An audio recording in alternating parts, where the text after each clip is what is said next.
What's up, YouTube? This is the 82-0 podcast. Continuation of our NBA 75th anniversary team. We're going to look at Kobe Bryant. Now, Kobe Bean Bryant, that's his full name, was born August 23rd, 1978. He played his entire career with the Lakers. And I think many people in my generation looked up to him. He was just there my entire childhood. He was born in Philadelphia.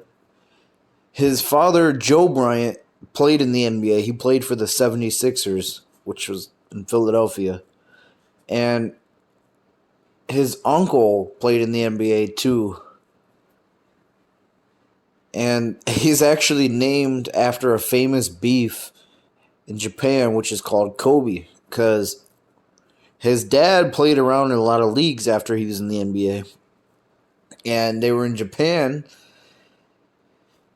and they were in a restaurant, and they liked the name Kobe. That's what they ordered. So they decided to name their son Kobe. And his middle name, Bean, was actually from his father, because his father's nickname was Jelly Bean. They would always call him Joe Jelly Bean Bryant, so he named his son Kobe Jelly Bean Bryant. And he moved around a lot when he was a kid because of his dad playing in other leagues. So from an early age, he liked basketball. When he was just 6 years old, his father retired from the NBA and they moved to Italy. So his dad was playing professional basketball over in Italy. And so that's where Kobe learned to speak Italian. But he also was fluent in Spanish. And in his NBA career too, I'm not sure how many other languages he speaks, but there's stories of him learning Serbian, for example, Slovenian, just so he could trash talk a Slovenian player. And so he grew up fluent in Italian, Spanish, and English. And some of his best childhood memories were overseas playing basketball. And while he was overseas, his grandfather would mail him NBA videos, and Bryant would study these religiously. He grew up idolizing Michael Jordan, studying his moves, and in many ways, Kobe Bryant is the closest thing we ever had to Michael Jordan.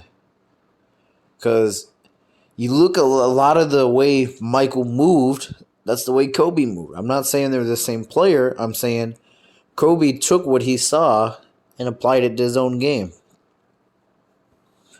Now, back in the U.S., he would eventually go to Lower Merion High School, which is in a Philadelphia suburb, I believe. And he would play varsity basketball as a freshman. That's how good he was. And he became the first freshman to start for that varsity team. Although, if I remember correctly, that first season he played, they didn't have a good record. I think they were like 4-20. But the following 3 years, they were just unstoppable. And Bryant became a sensation around the nation. And he was declared an All-American. Now, you got to understand, at this time, there were a lot of players that were being drafted out of high school. It's not something new. Like, Moses Malone did it back in the 70s. But Kobe declared for the 1996 draft. And part of the reason he did this was he looked at the success that Kevin Garnett had from going from the 95 NBA draft, who was drafted out of high school. And Kobe felt he was ready. He didn't think it was going to stop him. And there's an argument about players being drafted out of high school because there's a lot of them that fail. Like, you look at guys like Kwame Brown. So Bryant goes to the league. He's originally drafted. A lot of people don't realize this now, especially younger people. He was actually originally drafted by the Hornets. He wasn't drafted by the Lakers. He was the 13th pick of the 1996 draft. And to show you an idea of how Kobe thought ahead, how highly he thought of himself, he didn't want to play for the Charlotte Hornets because he felt he wasn't going to get much media coverage. He wasn't going to get much chances for endorsements if he played in a small market like Charlotte. So the Charlotte Hornets traded him to the Lakers for Vlade Divac. So he never actually played a game for the Hornets. He was traded right away. So he goes to the NBA. The 96-97 season was his first year. He's 18 years old. Now, this is before he emerged as a star, obviously. He only played for 15 minutes a game, and he averaged 7 points per game. You got to understand that at the time, the coach, Del Van Harris, that was his name, he didn't like the idea of playing a rookie over his veterans. It was a really good team, don't get me wrong. This 96-97 Laker team, they had Jerry West as their executive, and he was starting to rebuild this Lakers team that was coming off of their Magic Johnson era. And Jerry West himself was a Laker player back in the 60s and 70s. And he's one of the greatest executives of all time.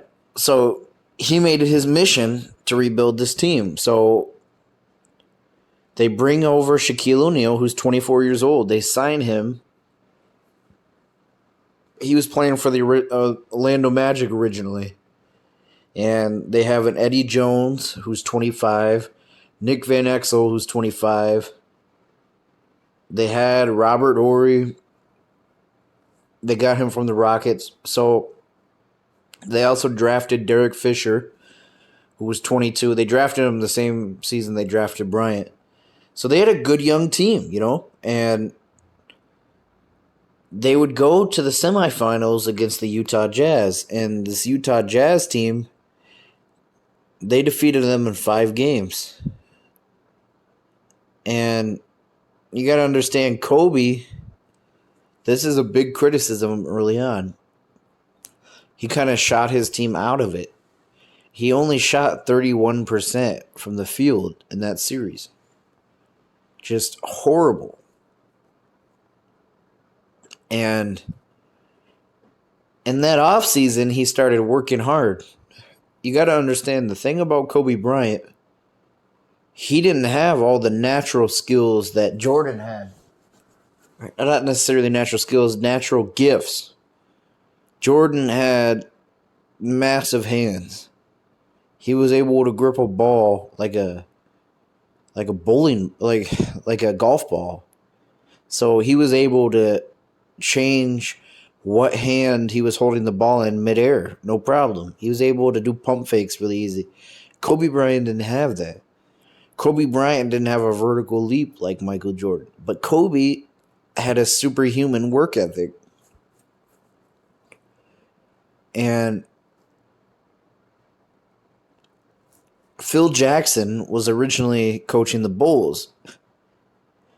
He coached Michael Jordan and he coached Kobe Bryant later on the Lakers. And he confirms that Kobe Bryant is the hardest working player he'd ever seen. I've heard stories about him taking 3,000 shots a day, working 8-9 hours a day on his game. He was what's called an elite sleeper. He would sleep for 3 hours a night, and then work on his game. He would get up very early and work on his game. And a cool story about him is in the 2008 Olympic team, he was over there playing with Team USA with LeBron, Dwayne Wade, Carmelo Anthony, and all them. all the guys weren't able to keep up with Kobe's work ethic. He was doing these super long bike rides, then going out for team practice, shooting around, and kept practicing. This man was unhuman. He was practicing all of his array of shots, all his moves. He had great footwork. He had a complete package. Now, anyways, going on, like I said, he was working on his game. So the 97-98 season, this is when the Lakers started to pick up. They went 61-21. Kobe would actually, and this is mostly due to his popularity, he was on a lot of TV shows back then, and he had a lot of exposure, like I said, because he was playing in LA. He was the sixth man of that team. Eddie Jones was the starting shooting guard, not Kobe Bryant. But Kobe played 79 games that year. He only started one game. He averaged 15 points per game, and he was selected to the All-Star game. And like I said, that's due to his popularity. It's not necessarily that he was like at his MVP level yet. It's just he was starting to show flashes. And he was with Shaquille O'Neal. Shaq put up 28 points, 11 rebounds per game. This team would go all the way to the Western Conference Finals, but they didn't take a game this series. They lost 4-0. It was an embarrassment. And Kobe Bryant, although he did better than last year, not by much, he shot 36% from the line. And that's when they decided, I should say, Jerry West, the executive, decided to kind of shake things up a bit. So going into the 98-99 season, they fired Del Harris. I think he played like 12 games that season. They had Bill Burtka. They hired Chris Rambis as a coach. So they went through a lot of coach changes, you know. And they brought in Glenn Rice, who was an all-star. And they got rid of Nick Van Exel. So they were trying to see what they could do with this team, you know. So Shaquille O'Neal puts up 26 points, 10 rebounds. Now Kobe makes his next leap in this 98-99 season. He puts up 19.9 points, 5 rebounds, 3 assists, and 1.4 steals. Like I said, they had Eddie Jones and Glenn Rice. Although, actually, I'm sorry. They traded Eddie Jones for Glenn Rice. I apologize. So, this team, you were starting to see flashes of how good they can be. They went 31-19. And there wasn't an all-star game that year because there was a lockout shortened season. They only played 50 games. So Kobe would have been an all-star, but he wasn't selected to the team because there wasn't an all-star game to have. And this is when he started becoming a better defender. So in the 98-99 season, he's All-NBA third. But they lose to the San Antonio Spurs 4-0 in the Western Conference semifinals. Now, like I said, you're starting to see the potential, but you don't know if it's going to work with Shaq and Kobe. And they prove it wrong. They come back the next year. In the 99-2000 season, they go 67 wins and 15 losses. And I do believe that this Shaq and Kobe duo could have done this every year, like these kind of records. If you look at their later years together, a lot of it was injuries and stuff that happened. So their records weren't these good, but this is their potential, I believe. So they were the number 1 defensive team in the NBA that year. And Kobe makes his first all-defense team. He puts up 22.5 points, 6.3 rebounds, 4.9 assists, 1.6 steals. And at this time, he's 21. The team hires Coach Phil Jackson, who was coaching the Bulls, earlier and won championships. Jerry West brought him over. So now they got a better group around them. So, like I said, they still had Shaq and Kobe. Glenn Rice was there. They got Ron Harper, who played on the Bulls. They brought over Rick Fox. Derek Fisher was still on the team. Robert Horry was there. AC Green was there. So this team was kind of like a 3-D team. And they go to the NBA Finals, and they beat the Pacers in 6. But this wasn't the series I want to talk about. I would rather talk about the Western Conference Finals. This is where we saw Kobe's coming out, that he is not a sidekick. He's his own individual star. Because you got to understand that Blazers team was really good.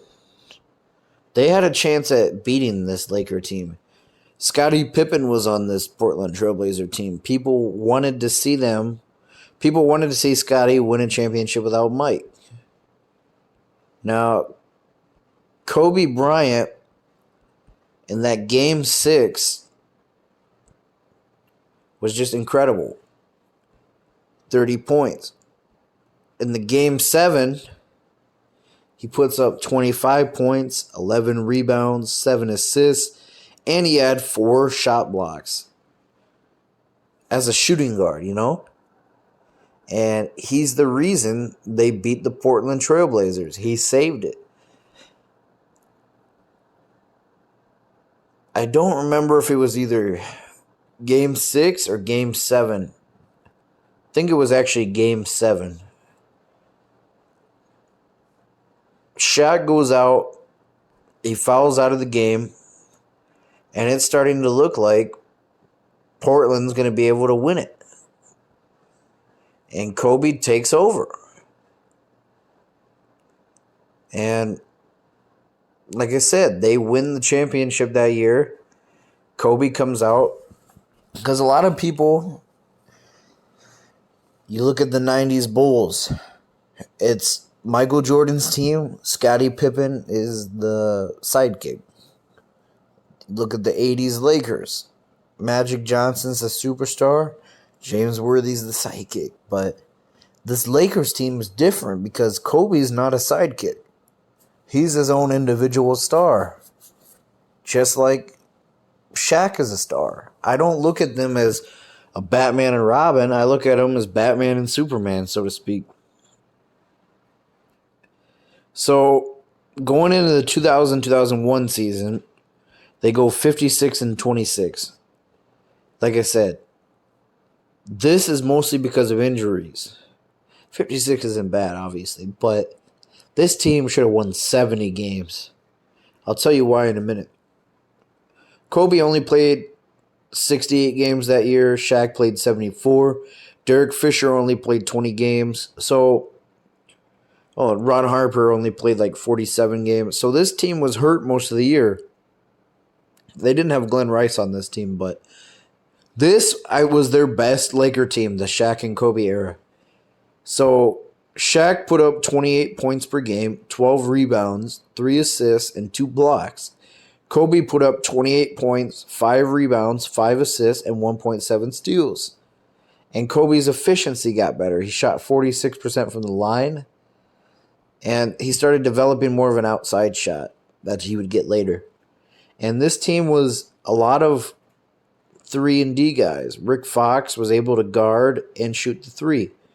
Horace Grant was a good post defender. Ron Harper was a good defender. Brian Shaw. Robert Horry was a good outside shooter and defender. And a crazy enough fact for you guys, this 2001 Lakers team has the same 3-point percentage as the 2017 Warriors. They weren't no joke from outside. And a lot of people will look at their defensive rating. They were 21 of 29. And to my knowledge, that is the lowest. Someone can correct me on this if I'm wrong. That's the lowest defensive rating team to win a championship. And like I said, I think it's more due to the injuries, because if you look at the year before, they were the best defensive team. So the reason why I'm saying all this is they got it together in the playoffs, and they were hot. They swept the Portland Trailblazers in the first round. They swept the Sacramento Kings in the second round. They swept the San Antonio Spurs with the MVP of the league. Or I'm sorry, that was the next year they had the MVP. I apologize. They swept the San Antonio Spurs, and they go to the finals against the MVP of the league, is what I meant to say, in Allen Iverson. Now, the Kings that year went 55-27. The Portland Trailblazers that year went 50-32. The Spurs that year went 58-24. And so you see what I'm saying? They were kicking the ass of all these good teams. You'd think they would have lost a game or two here or there. They were blowing these teams out. And these are not trash teams. They had a very tough finals run. And Shaq and Kobe, this is where you saw them at their best.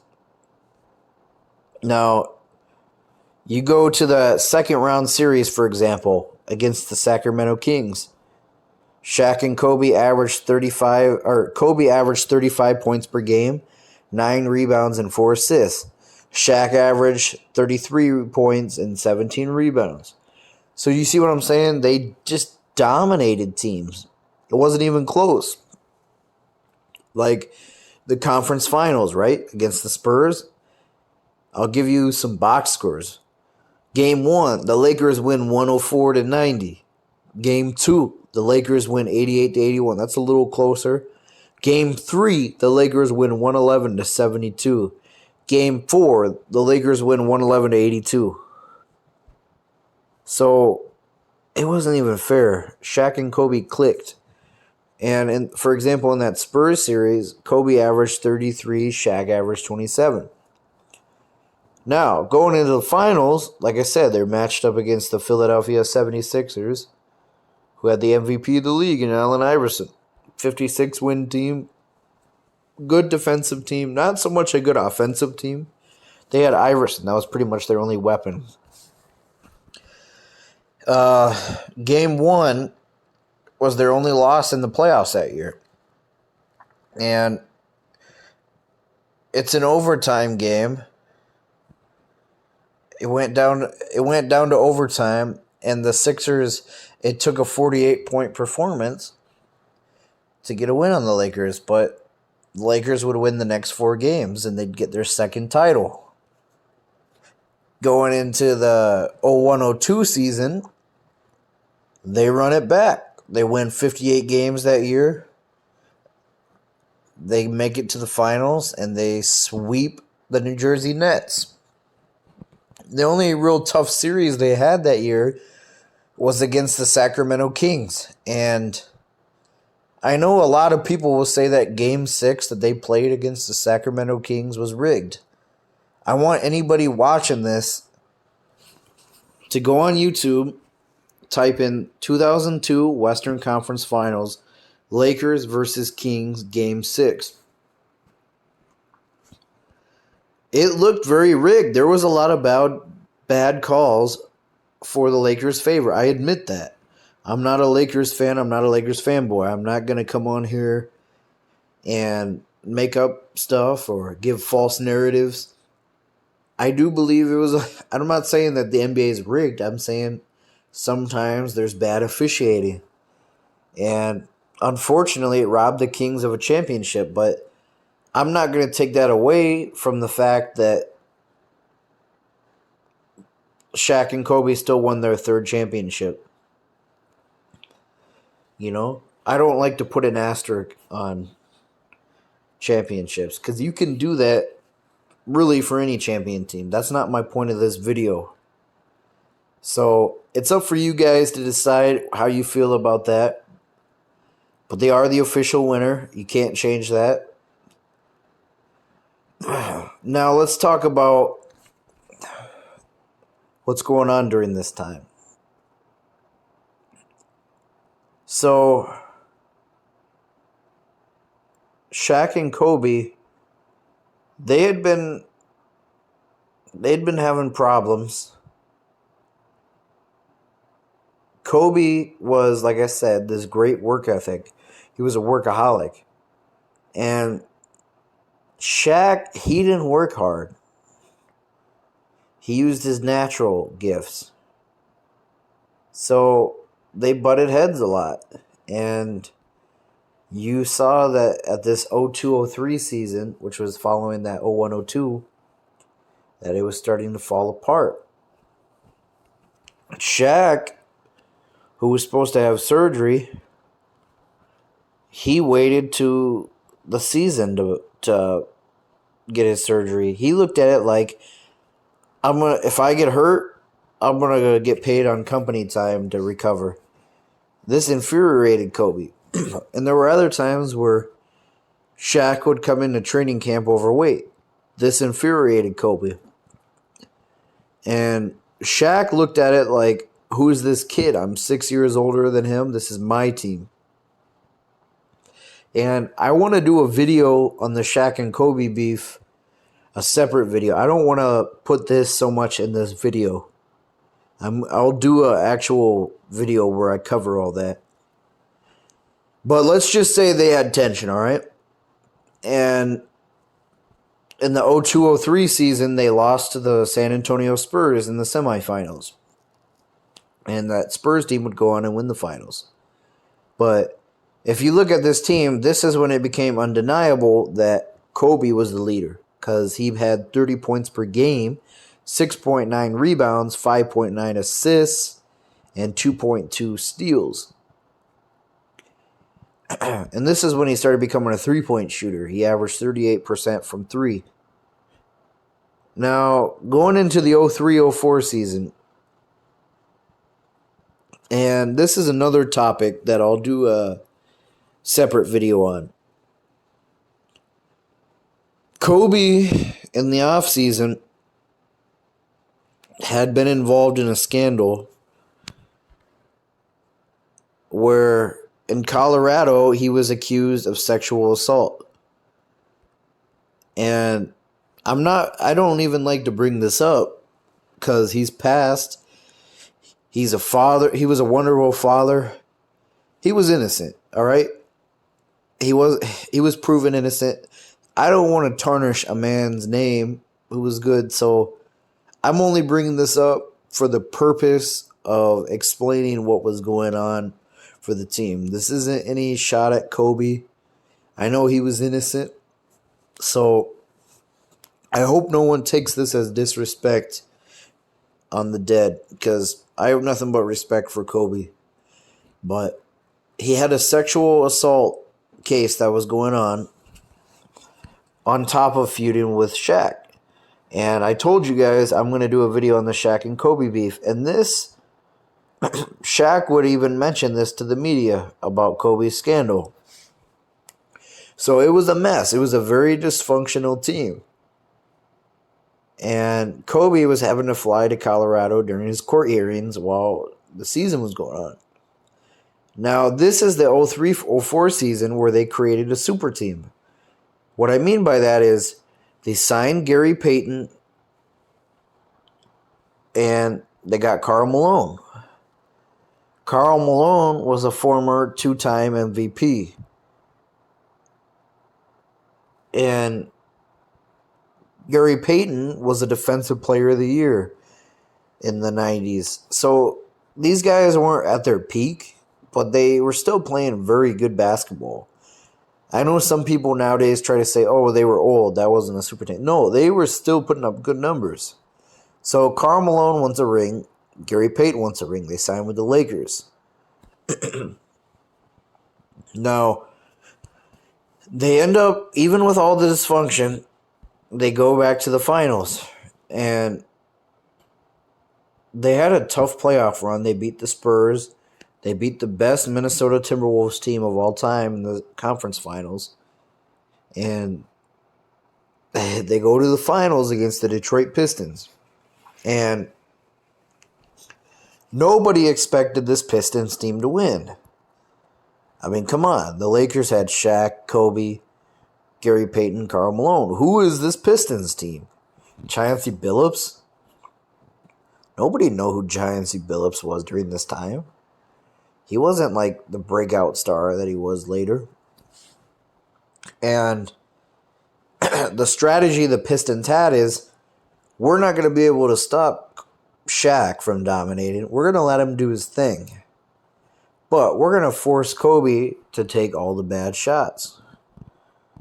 And so in that finals, they played really good defense on Kobe Bryant. And Kobe had his worst finals. He only put up 22 points per game, but it was on 38% shooting. Karl Malone went out in Game 4. But regardless of how you want to look at it, the Pistons won. And I know these players would go on to have like all-star appearances, but come on. Nobody was going to expect Chauncey Billups, Richard Hamilton, Ben Wallace to defeat this team, but they did it. So the Lakers lost, and their feuding was too much. So they decided to break them up.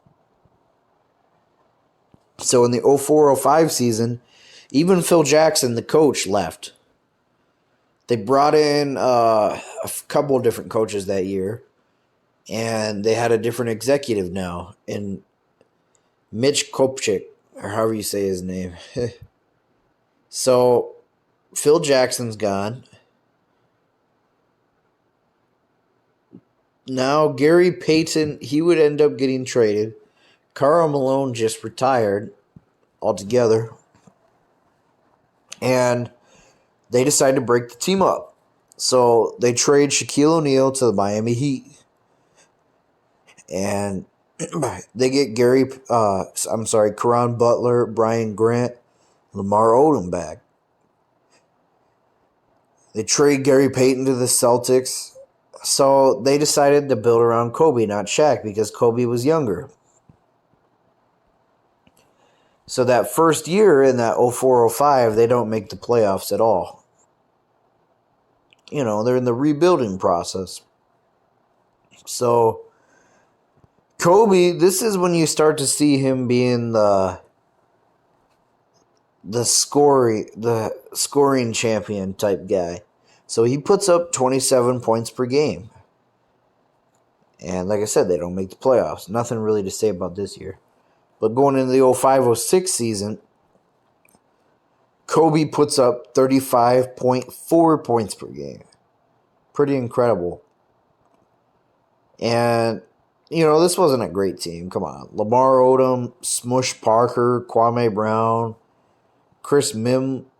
It was not a good team. It was Kobe and a bunch of third-string players. I mean, Lamar Odom was good, but that's really it. That's all he had. And he does take them to the playoffs. They go 45-37. They did lose in 7 games to the Suns in the first round, but nobody's expecting them to do much. It's just Kobe at this point. But I do want to talk about one game in particular he had. Like I said, he was averaging all these points, but on January 22nd, 2006, Kobe Bryant, in a game against the Toronto Raptors, he put up the second most points per game by a player in NBA history. He scored 81 points on 53% shooting. This was his best scoring performance he ever had. So, going into 06-07, there was a lot of rumors that Kobe wanted out of the Lakers. And a lot of people might not know this today because they just say, oh, Kobe, he played with the Lakers for 20 years. He was loyal. That's not the case. He almost went to the Chicago Bulls. He was at a point where he was even looking at buying property in Chicago. That's how close he was. They wanted to trade him for Luol Deng and a bunch of draft picks, a few other players. But he was even talking about going to the Clippers at one time, you know? Because this team was trash. He wanted to win. Kobe is a winner. He's not a loser. He wants to be on a good team competing. And in 06-07, they bring Phil Jackson back. And they lose to the Suns in the first round again. And in the 07-08 season, which is the following season, obviously,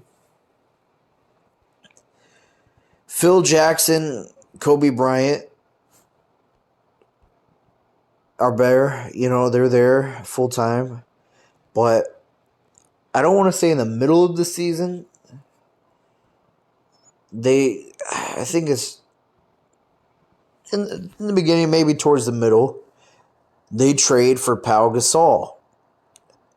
So they traded Kwame Brown, who's absolute trash, Javaris Crittleton, and Mark Gasol, who was actually just a draft pick at the time, to the Memphis Grizzlies for Pau Gasol. And for anyone who doesn't know, Pau Gasol is an all-star. He's a great player. And him and Kobe would become best friends. Pau was from Spain. And like I said, Kobe knew Spanish. So these guys formed a bond.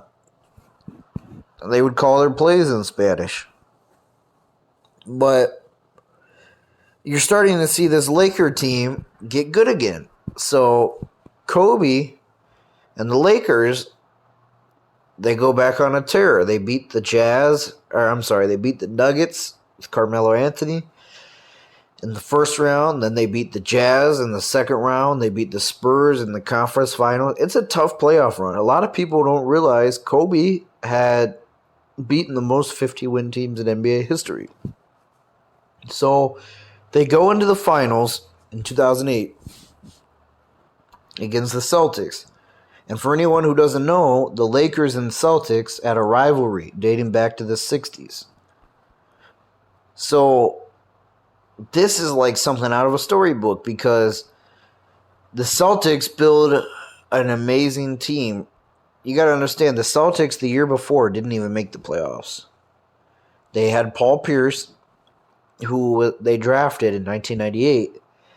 Then they went out and got Ray Allen, Kevin Garnett. They had Rajon Rondo, who's an up-and-coming star. So this was a great team. The Lakers didn't really have a chance against this team. To be honest with you, this Celtics team went 66-16. And the Lakers were a 58-win team.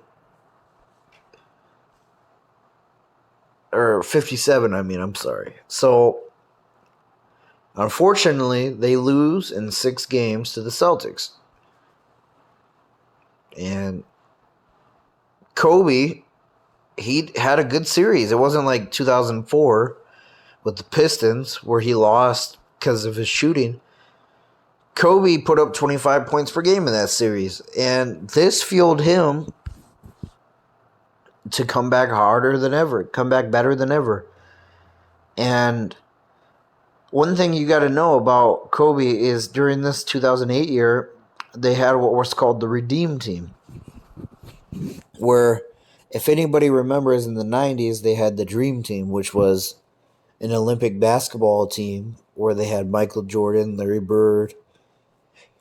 In 2008, because in 2000, the Olympics are every 4 years. In 2004, the U.S. team lost, and they decided they were going to call themselves the Redeem Team coming back.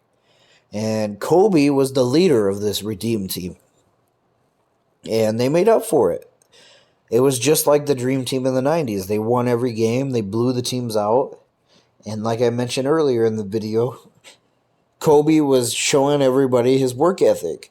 Listen to some of the stories from guys that played with him. Dwight Howard, LeBron James. So anyways, Kobe comes back to the NBA, for the next season, in the 08-09 season. and they go 65-17. This is Kobe's best year with the Lakers since that 2000 season. This is where you see Kobe and Powell at their best. And they had Andrew Bynum, who was developing into a star. He's not like a perennial all-star, but he's a great player. Now, here's the thing people don't understand. During this time, it was really anticipated that there was going to be a Cavs-Lakers series in the finals. People wanted to see LeBron and Kobe in the finals. And it unfortunately didn't happen because the Orlando Magic defeated the Cavs. So the finals, I gotta say, that year wasn't the best. It wasn't that entertaining. But Kobe defeats the Magic 4-1, and he gets his finals MVP, his 4th championship. He averaged 32 points per game in that finals. And you got to understand, ever since him and Shaq split, Shaq won a ring with the Miami Heat in 2006. So now their rings are tied at 4 apiece. Shaq has 4 championships, 1 without Kobe. Kobe has 4 championships, 1 without Shaq. Now, going into the 2009-2010 season, the Lakers acquire Metta World Peace, which, for anybody who doesn't know, was Ron Artest. He changed his name to Metta World Peace. They signed him as a free agent. Metta World Peace saw how Kobe was heartbroken about that 2008 NBA Finals loss, and he wanted to help the Lakers win.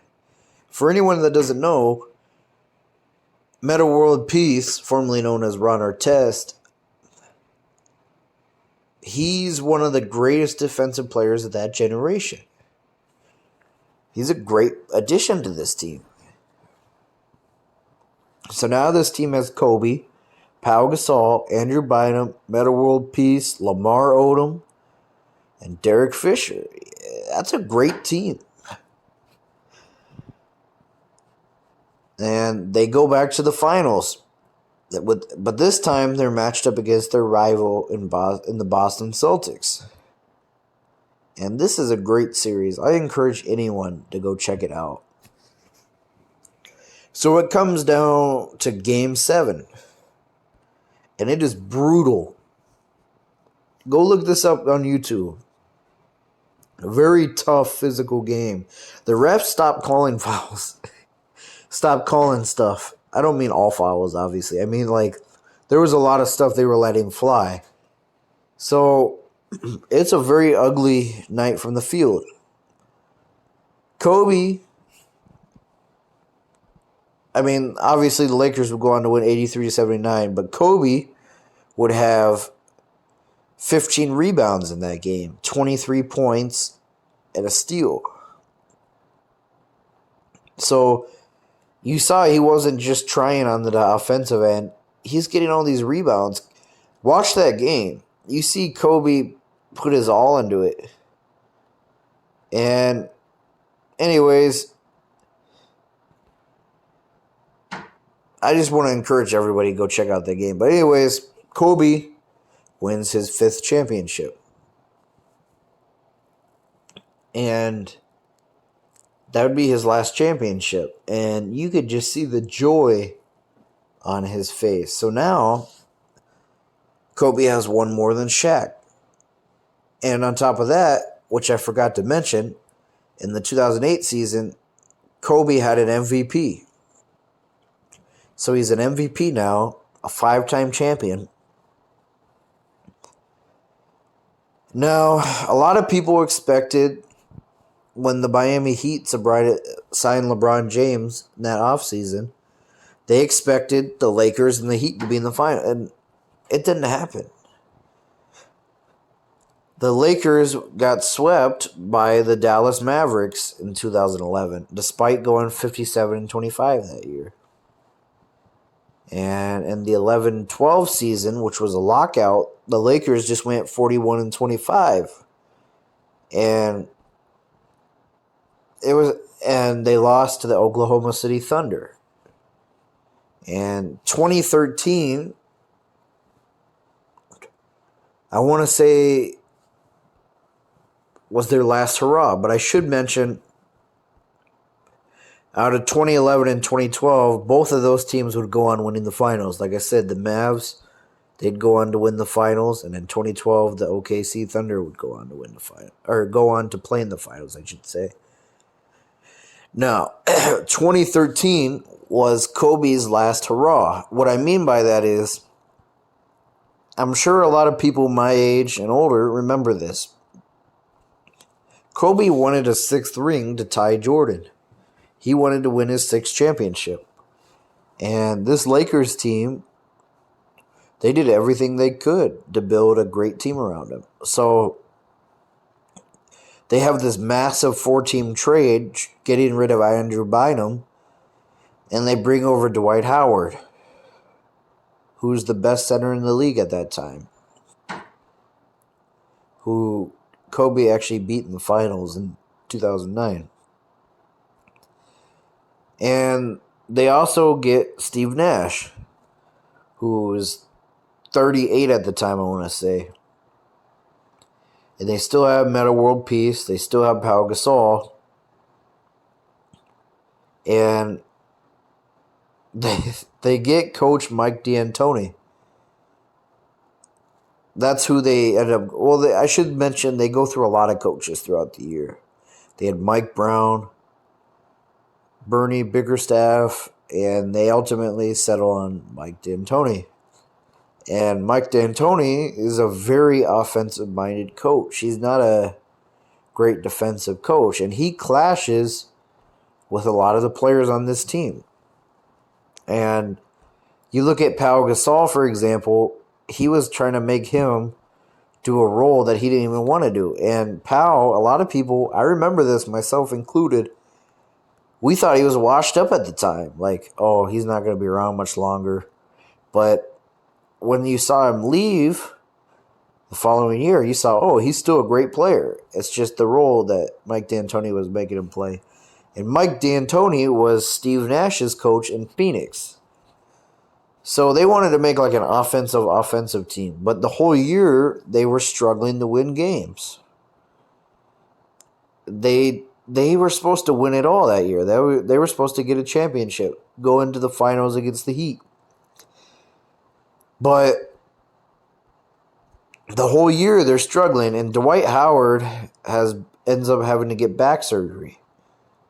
And Pau Gasol was hurt that year. Steve Nash was hurt that year.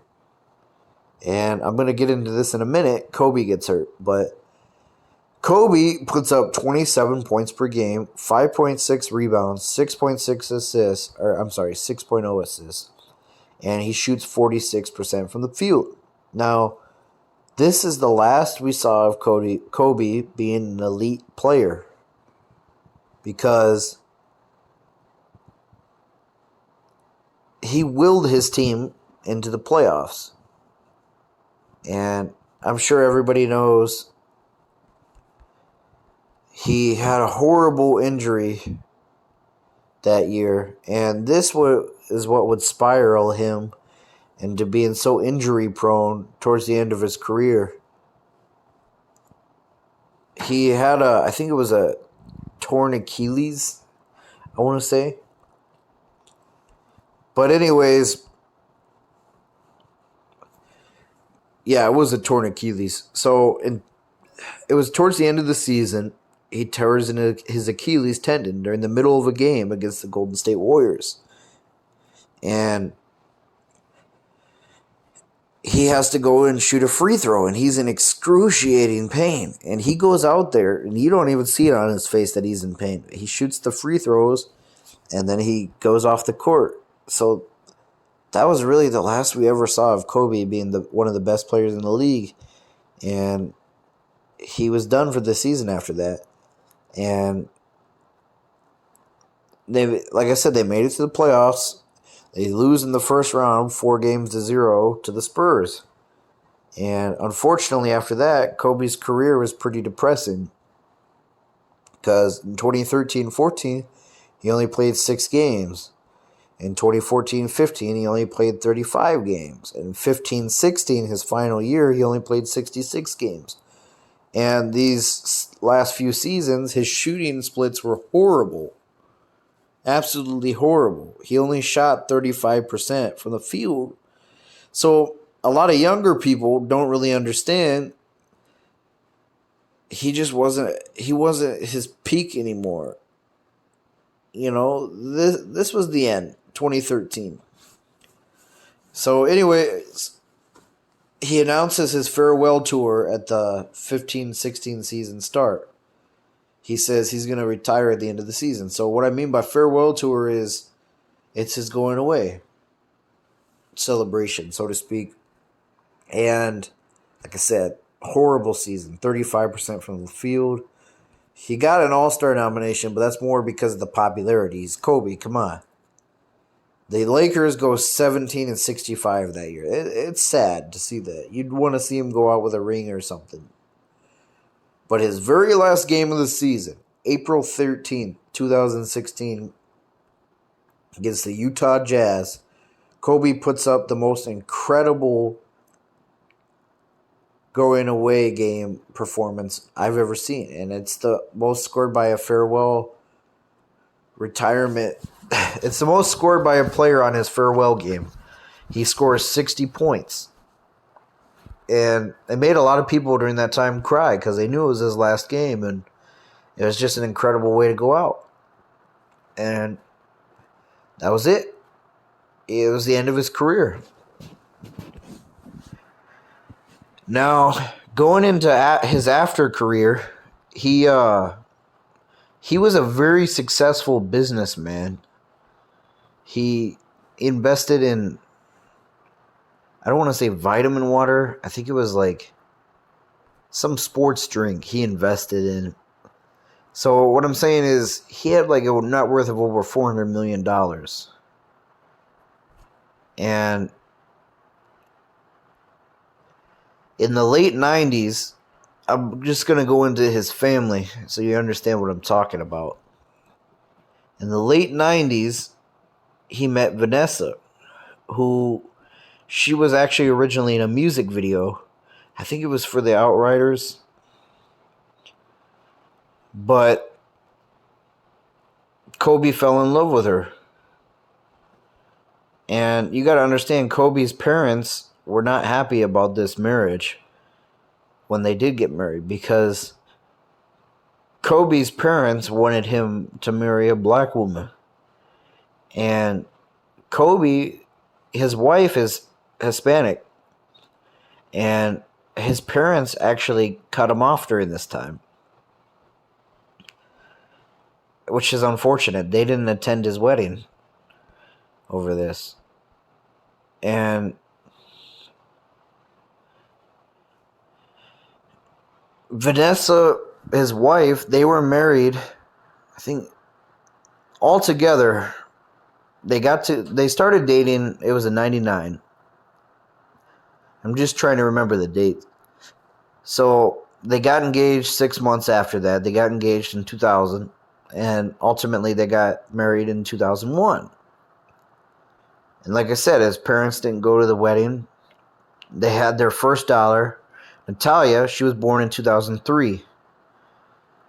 And the pregnancy is what brought reconciliation with Bryant and his parents. Once they saw the baby was born, they made an effort. Now, Vanessa stayed with Kobe despite the allegations and everything. She loved him.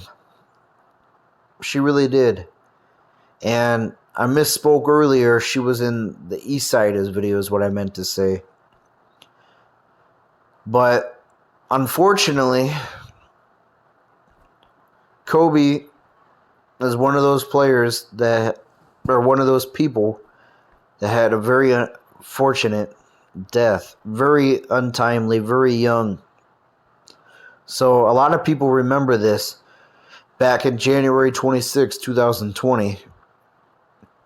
So he had a private helicopter with 9 people aboard. It was him and his 13-year-old daughter, Gianna, who she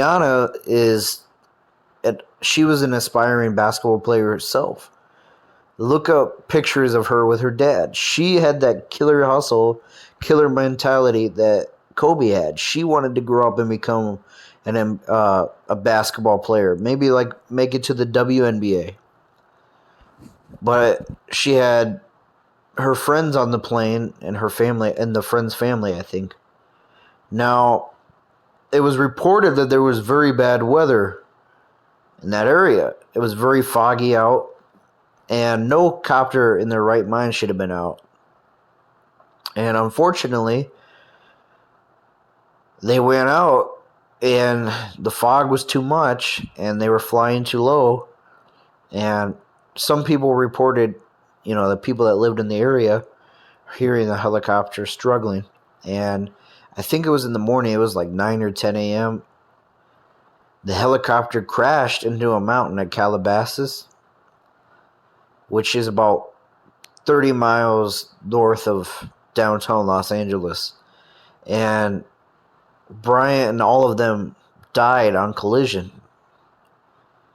And it's one of those sad things. I grew up as a Spurs fan, and it still affected me to see an adversary, go out like that. You don't want to see that. He was a great family man. He loved his wife, loved his kids. You wouldn't wish that on anyone. And he was only 41 years old when he died. So it's a great what if story, because not only for him, you don't know if he was going to become like a coach, or you don't know what he could have done in the rest of his life. And not only that, Gianna, his daughter, she could have went on to become, who knows, maybe the greatest WNBA player of all time. It's just one of the most unfair situations ever. And all of your heart and sympathy goes out for his wife and his other kids. And I think a whole generation of people that grew up with Kobe really felt this, because this happened during the start of, I don't want to say like the absolute start, like at the beginning, but this is like when the COVID lockdown started and everything. So it was like, I remember this, you got hit really hard with Kobe's death, the COVID lockdowns, and I know in my personal life, I was going through a lot. I had a family member who passed away during that time, and an aunt, and plans I made that year, really important plans I made that year, got canceled because of COVID. I was working a pretty depressing job, and you get the news that Kobe Bryant passes. It was a very dark time. So that's the story. And I'll say Kobe's resume. He's a Hall of Famer, which he actually got inducted that year in 2020 that he died. But he's an 18-time All-Star, 2-time scoring champion, 5-time NBA champ, 15-time All-NBA, 12-time All-Defense. He's a 4-time All-Star Game MVP, and he's the 2008 MVP, and he's a 2-time Finals MVP. And in my opinion, he's the second greatest shooting guard of all time, the hardest working player of all time, and a terrific father. He loved his family, and it wasn't right. I'm not going to get into it. It wasn't right how after he passed, certain people, and I'm sure many of you know who I'm talking about, attacked him. And that wasn't right. So Kobe Bryant, rest in peace to the Black Mamba. You'll always be in our hearts and in our minds. And rest in peace, Gianna Bryant. And that concludes this video.